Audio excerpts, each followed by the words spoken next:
En los últimos días, y a propósito de los 100 días del estado de emergencia, algunas personas y algunos comentaristas han señalado que el gobierno hizo bien en reaccionar frente a la pandemia, pero también dicen que hemos tardado mucho en resolver diversos problemas del país. Creo que les faltó decir problemas estructurales del país, graves falencias y deficiencias que debieron haber resuelto hace mucho tiempo. Algunos nos exigen que resolvamos los problemas del país en 100 días, los que no se han resuelto en 100 años. Eso es la contradicción.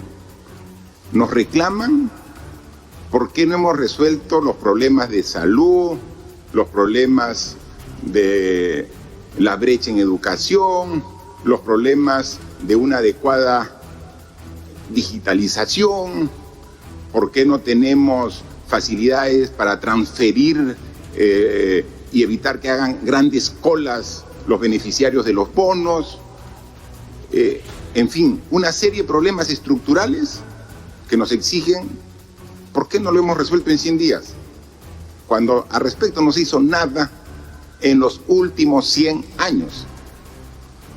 Por eso que para hacer un balance objetivo, real y transparente es importante saber cuál era la situación y cuál es nuestra realidad al inicio de esta pandemia, ¿no?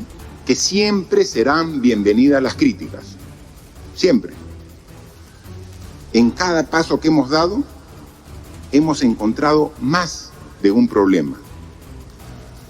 Pero por favor, no podemos ser mezquinos y no reconocer el enorme esfuerzo de todos, no solamente del Ejecutivo, sino de todos los peruanos que han puesto el pecho frente a la adversidad.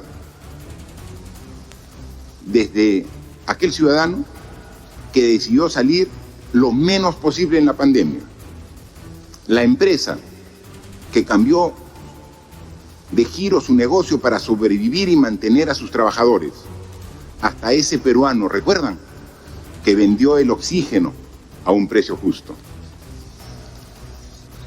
Creemos en la capacidad y la fortaleza de los peruanos.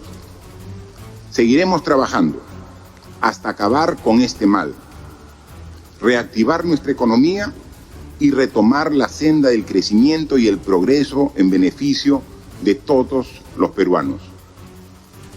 Este gobierno está convencido desde el Ejecutivo que solo con la unidad podremos seguir enfrentando esta pandemia. No solo decirlo, como todos dijeron al inicio, estemos unidos, sino demostrando unidad, sin incentivar la desesperanza y la incertidumbre que tanto daño hacen en la moral de la población.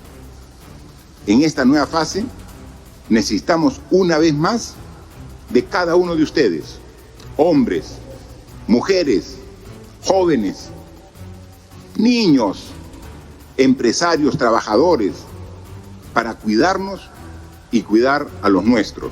Y sobre todo, no jugarle mal al Perú. El futuro del país depende de todos nosotros. Por favor, no bajemos la guardia.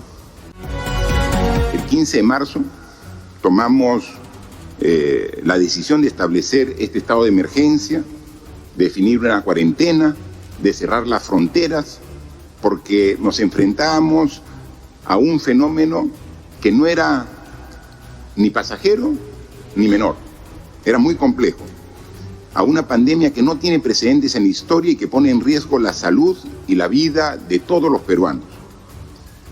Lo hicimos con la determinación y el coraje con que siempre hemos actuado, cumpliendo el primer principio establecido en la Constitución.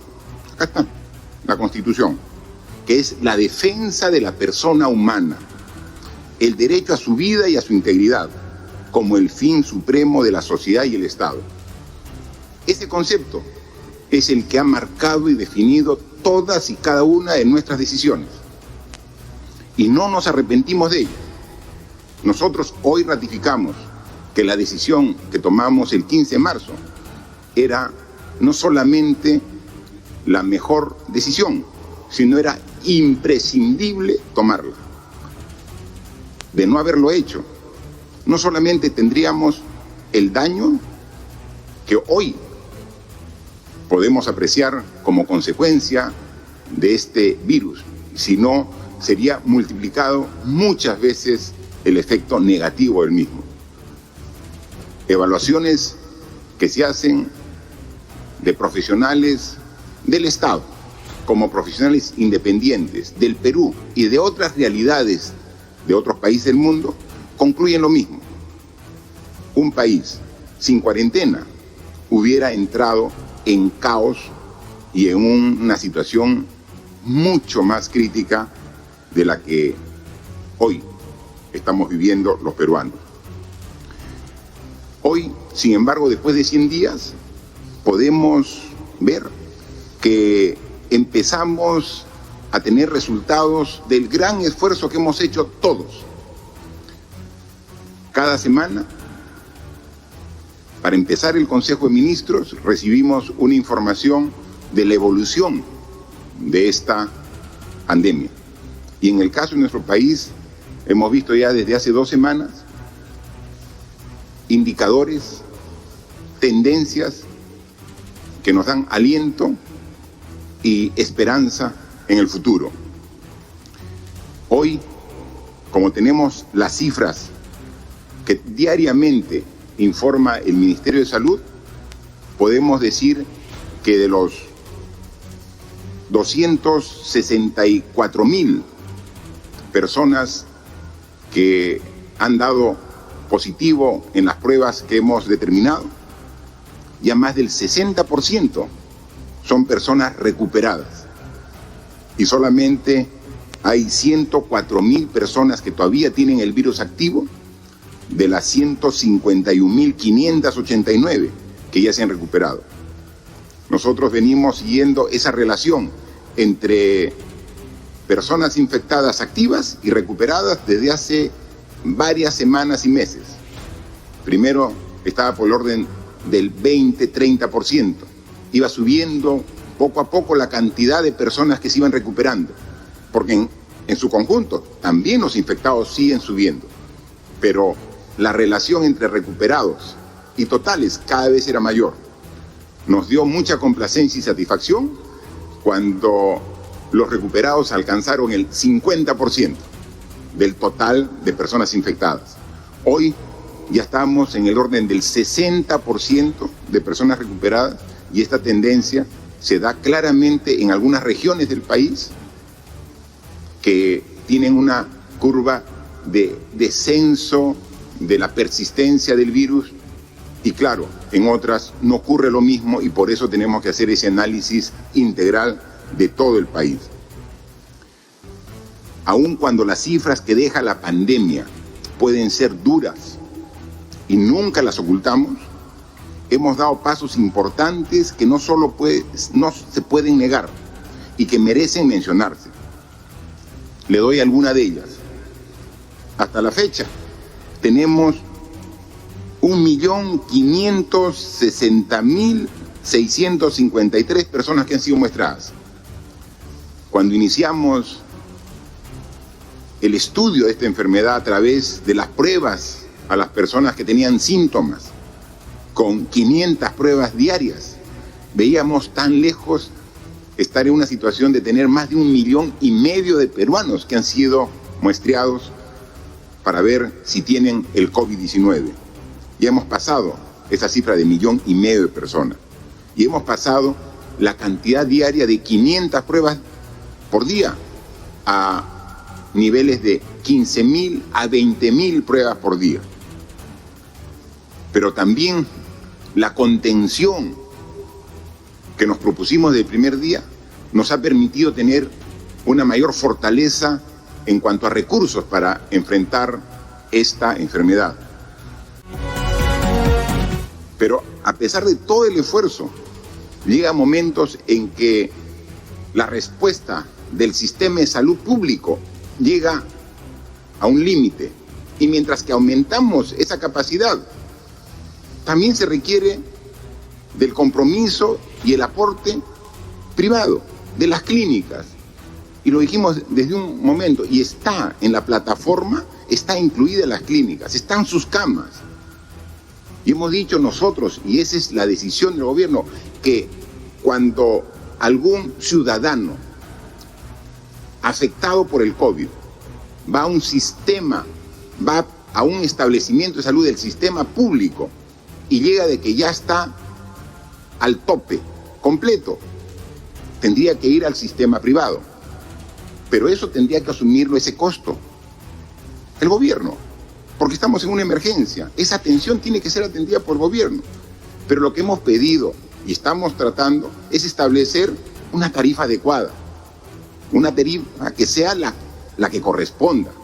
Es decir, que atienda el sector privado a ciudadanos que por la emergencia no puedan ser atendidos en los establecimientos públicos, llámese Fuerzas Armadas, Policía, Salud, MINSA, gobiernos regionales, tengan que ir. Y nosotros asumimos, porque estamos en una emergencia, pero a un costo razonable. Se ha hecho la oferta, la contraoferta, y estamos en este plan ya demasiado tiempo. Estamos en esta situación ya llegando al límite. Y nos enteramos de que las personas que, por no haber tenido posibilidad de acceder al sistema público, que se fueron al sistema privado, a una clínica, les han cobrado tarifas extremadamente altas. Ayer ha habido una reunión entre funcionarios del gobierno, del Ministerio de Salud con las clínicas, y no se ponen de acuerdo. La tarifa propuesta por el gobierno, que es una tarifa razonable, no satisface a las clínicas privadas.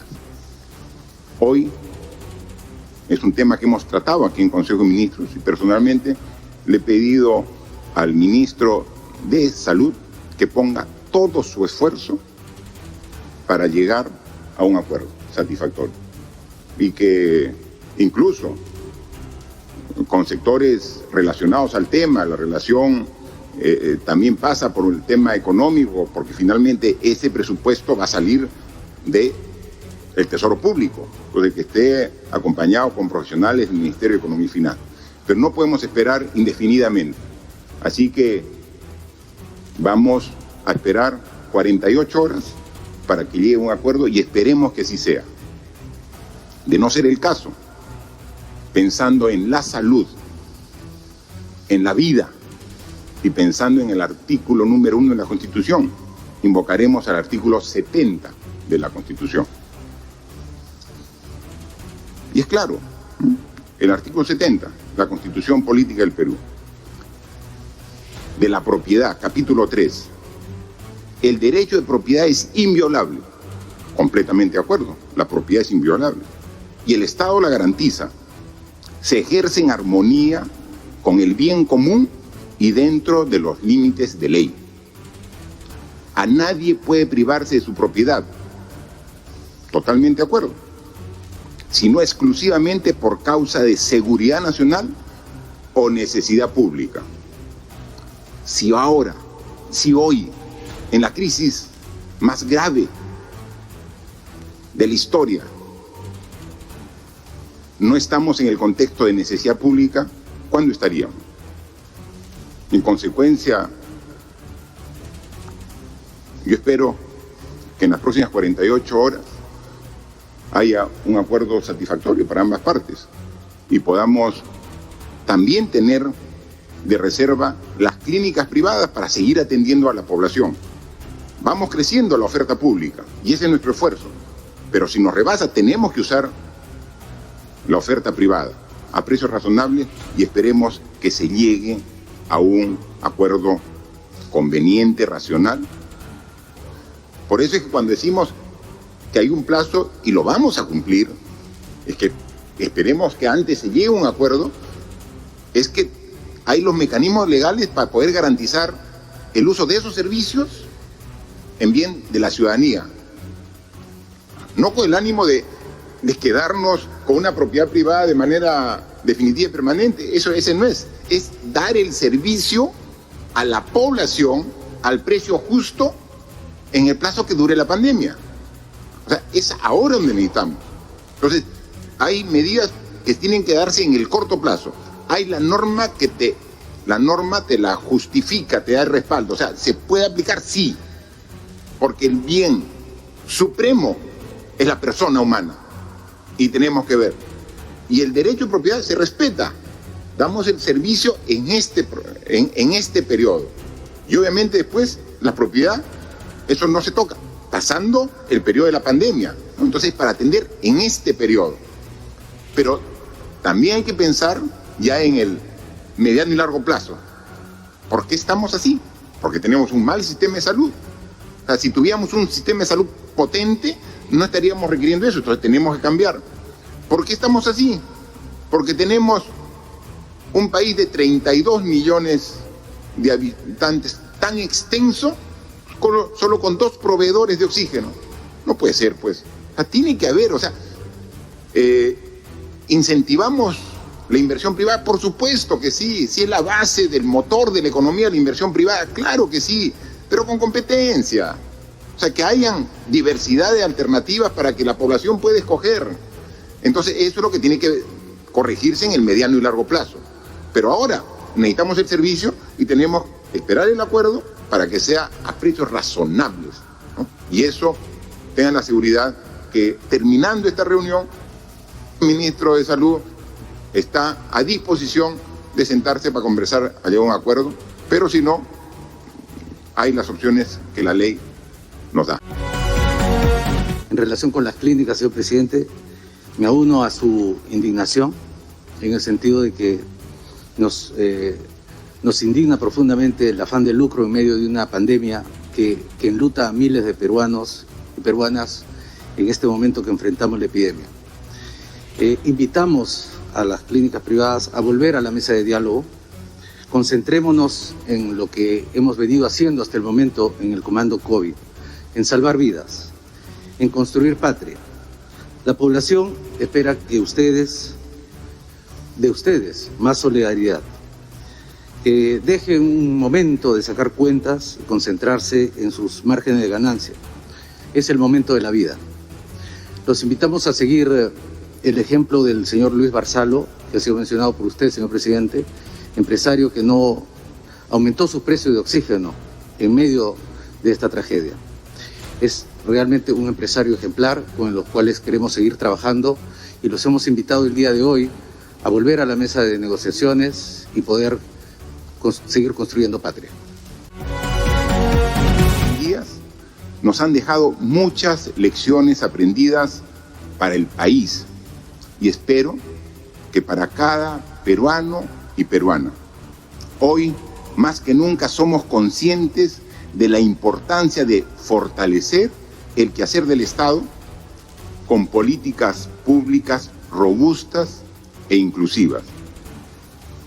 A futuro, es impensable que el Perú no tenga como prioridad un sistema integrado de salud, para el cual hoy estamos sentando bases, teniendo como reto un trabajo coordinado entre el sector público y privado. No podemos pensar en el futuro sin una adecuada educación universal, ministro, semipresencial, que permita incluir a todos los niños y jóvenes en el sistema educativo, sin importar las limitaciones del ámbito geográfico de donde provienen. Un Estado más presente en los hogares de pobreza y pobreza extrema, priorizando el uso de mecanismos bancarios virtuales que faciliten una entrega real de la ayuda, para no tener los problemas que hoy estamos sufriendo. Un Estado que tenga los mecanismos para trabajar de manera adecuada y rápida en coordinación con el sector privado, más aún en temas como los que estamos viviendo de emergencia. Si va a salir a comprar con las mismas características como que si fuera a comprar al mercado. Voy, compro y regreso. No es motivo de esparcimiento, por eso no están autorizados los centros de esparcimiento dentro de su ambiente. No puede haber reuniones familiares, sociales, deportivas que congregue gente, no puede haber. Tenemos que mantener las mismas consideraciones. El distanciamiento social. Hemos dicho que todos esos establecimientos no pueden tener más del 50% del aforo. No puede tener más del 50%. ¿Qué cosa es aforo? La capacidad de recibir a personas. Si antes en una tienda podían entrar 30 personas, ahora máximo 15. ¿Quién es responsable de hacer cumplir esa disposición? El Ministerio de Salud, el Ministerio de Trabajo, la municipalidad que nos está apoyando y tiene que comprometerse. Pero lo más importante, usted, si usted ve que va a entrar a una tienda y ve que está llena, no entro, porque si entro me voy a contagiar. Porque cuando hay mucha gente en un espacio cerrado, hay una alta carga viral si alguien está contagiado. Entonces, si está con poca cantidad de gente, puedo entrar y con mi mascarilla y con el cuidado del distanciamiento no me contagio. Entonces, depende solamente del ciudadano que podamos mantener esta curva de decrecimiento que hemos empezado. Hay un equipo público que está viendo las diferentes opciones. Aquí, como es información que se puede acceder públicamente, hay alrededor de 12 grupos de científicos, laboratorios reconocidos en los países donde más han desarrollado la ciencia, que están trabajando diferentes opciones de vacunas, ¿no? Hay muchos más, pero hay 12 grupos que son los que tienen mayor avance, que incluso se piensa de que en el último trimestre de este año ya se podría tener disponible. Para ello ya, no con los 12, pero sí con 3 grupos importantes ya existen el contacto, la relación a través del sector correspondiente. Y nosotros también hemos establecido ya los compromisos de carácter político con los presidentes. Recuerden ustedes que hemos tenido conversaciones durante la pandemia con el presidente de Estados Unidos, con el presidente de China, con el presidente de Japón, presidente de Corea del Sur. Mañana tengo una conversación con la primer ministra de Alemania. Entonces, estamos hablando con estas potencias que generan ciencia, tecnología y que son seguramente los que van a liderar teniendo el desarrollo temprano de esta vacuna. Ya hemos el compromiso de carácter político, pero también el trabajo directamente técnico, profesional, público y privado, porque hay un sector privado que también está trabajando. Así que estamos con mucha responsabilidad al tanto de este tema, ¿no?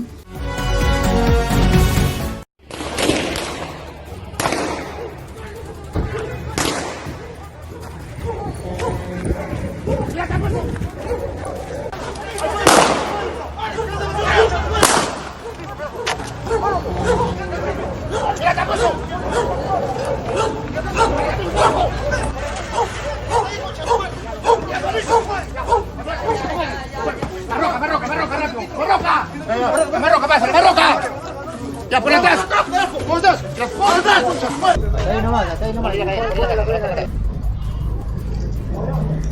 Investigación Criminal Norte, el día de hoy ha tenido una brillante intervención en flagrancia en circunstancias que sucedía un asalto y robo en proceso en esta jurisdicción ubicada en Los Alisos con Canta Callao. Se ha logrado la captura de 2 integrantes de la banda constituida por 3 sujetos denominados los malditos valencianos. Estos sujetos responden al nombre de Ederson Márquez Domínguez, 18 años, y Gabriel Torres Torres, de 18 años, ambos de nacionalidad venezolana. El personal de la Jefatura Operativa de Investigación Criminal de Lima Norte ha logrado o tenía conocimiento que por esta jurisdicción esta banda delictiva venía operando y que tenía como objetivo cometer un asalto y robo. Es en estas circunstancias que hizo un patrullaje empleando los drones y empleando el desplazamiento de diversas unidades policiales. Es ahí donde se logra ubicar que el asalto y robo estaba en proceso en este taller de propiedad del señor Alidor Urbina Leiva, de 35 años, quien es el que se dedica a la compra y venta de cobre. Han ingresado a su domicilio, lo han reducido y en circunstancias que ha puesto resistencia, lo han herido en la pierna izquierda. Ha sido derivado al nosocomio correspondiente. Asimismo, en el interior se ha logrado incautar a los delincuentes 2 armas de fuego, un revólver calibre 38 marca Cora y un revólver calibre 22. Como vemos, esta es una brillante intervención de parte del personal de la Jefatura Operativa del Norte, porque ha sido en medio de un robo en proceso. Como vemos, estos delincuentes son de nacionalidad venezolana. En este momento se están haciendo las diligencias correspondientes para ubicar a un tercer integrante, el mismo que se dio a la fuga. ¿Puede volver a repetir los nombres, por favor? Tenemos identificados como a la banda Los Malditos Valencianos, Henderson Gabriel Márquez Domínguez, de 18 años, y Gabriel Torres, de 18 años. ¿Qué es lo que pretendían robar, general? Este es un lugar cuyo dueño se dedica al acopio y venta de cobre. Lo habían centrado en razón que el señor tenía en su poder 8.000 soles. Tenía circunstancias que han incursionado al inmueble y lo han reducido, pero el señor, que es el propietario y el regente del negocio, Alidor Urbina Leiva, se opuso a tener resistencia a ser asaltado y lograron herirlo en la pierna a estos sujetos con total ferocidad al cometer este delito. Es en ese momento que el personal policial ha llegado, el momento porque ya se tenía conocimiento que por esta zona esta banda estaba operando y se empleaba un dron y a la vez había un patrullaje intensivo por la zona y se logró ubicar con esta banda en un robo en proceso. ¿Estos ciudadanos registran antecedentes similares a esto? Por el momento estamos solicitando la brigada especial para determinar, así como a Interpol, para determinar si efectivamente tienen antecedentes tanto de nivel internacional como nacional. Está haciendo empleo también, al igual que muchas operaciones policiales de la tecnología. En este caso, el dron nos ha permitido ubicar el lugar donde se venía realizando el asalto y robo en proceso. Eso tiene una cobertura inmensa que a veces el vehículo y el tema del patrullaje propiamente con varios vehículos no lo permite. En este caso, la cobertura aérea ha focalizado el lugar de la intervención y ha permitido la incursión inmediata del personal policial.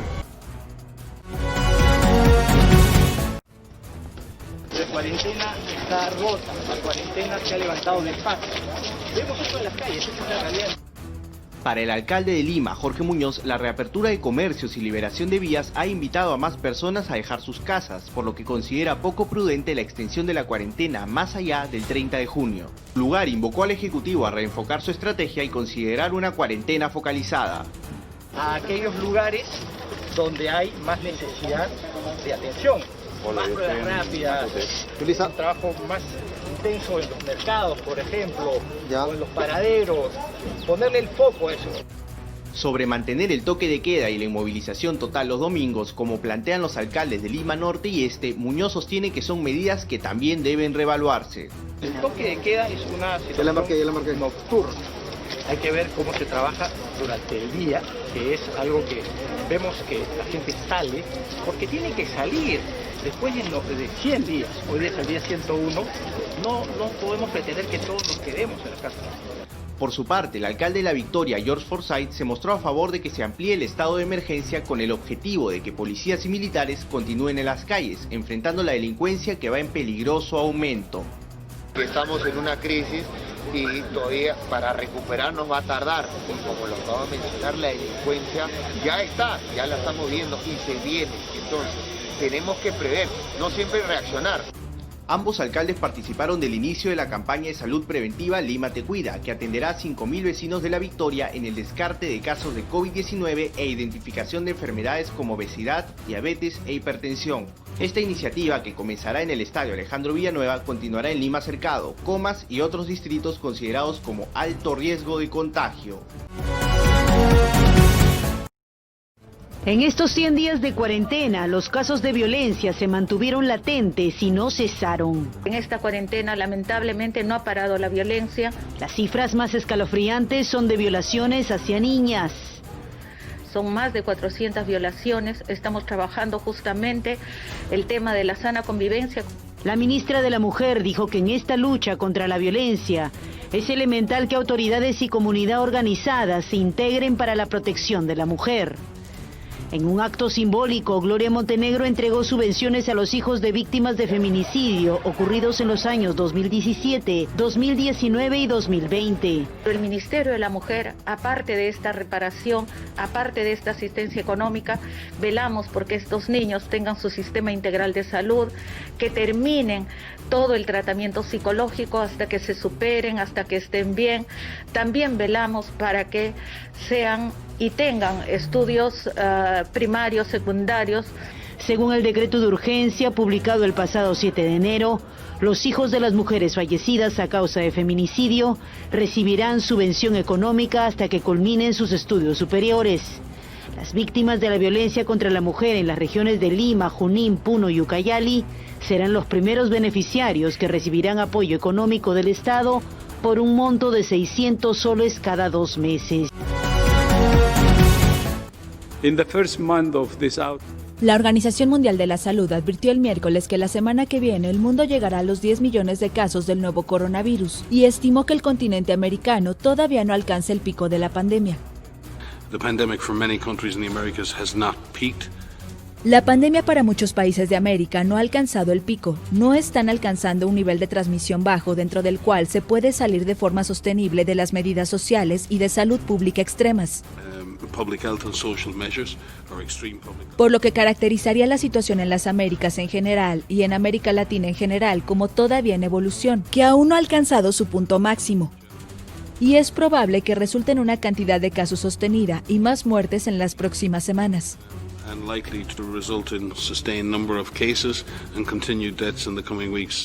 La OMS informó que en muchos países del continente americano hubo un aumento de casos del 25 al 50% la semana pasada. Según un recuento de la France Press, a partir de fuentes oficiales, desde Canadá hasta Argentina, la COVID-19 se ha cobrado la vida de más de 230,000 personas y se han reportado cerca de 4.620.000 infectados. En el mundo, en total, más de 9 millones de personas han sufrido la enfermedad, de las cuales más de 478,000 han muerto en 196 países y territorios. La pandemia del coronavirus ha tenido un impacto más negativo de lo esperado sobre la economía mundial, que prevé ahora una contracción del 4,9% en 2020, frente al 3% calculado en abril, con catastróficos efectos sobre el empleo. Así lo informó este miércoles el Fondo Monetario Internacional en su informe de perspectivas económicas globales. La reducción en horas de trabajo en el segundo trimestre del año es probable que sea equivalente a una pérdida de más de 300 millones de empleos a tiempo completo. Pese a las dramáticas cifras de los pronósticos, desde el FMI se recalca la excepcionalidad de la situación actual, ya que se trata de una crisis sin precedentes. Over 75% of countries are now reopening at the same time as the pandemic intensifies in many emerging and developing economies. Several countries have started to recover. However, in the absence of a medical solution, the strength of this recovery is highly uncertain and the impact across sectors and countries highly uneven. De las grandes economías, solo China mantendrá un crecimiento positivo del 1%, 2 décimas menos de lo previsto en abril, mientras que Estados Unidos caerá un 8% este año, comparado con el 6,1% de hace 3 meses. En Japón, el retroceso será del 5,8% frente al 5,2% de abril, y en el Reino Unido del 10,2%, comparado con el 6,5% estimado 3 meses atrás. En 2021, las previsiones de crecimiento global son ahora del 5,4%, 4 décimas menos de lo calculado en abril.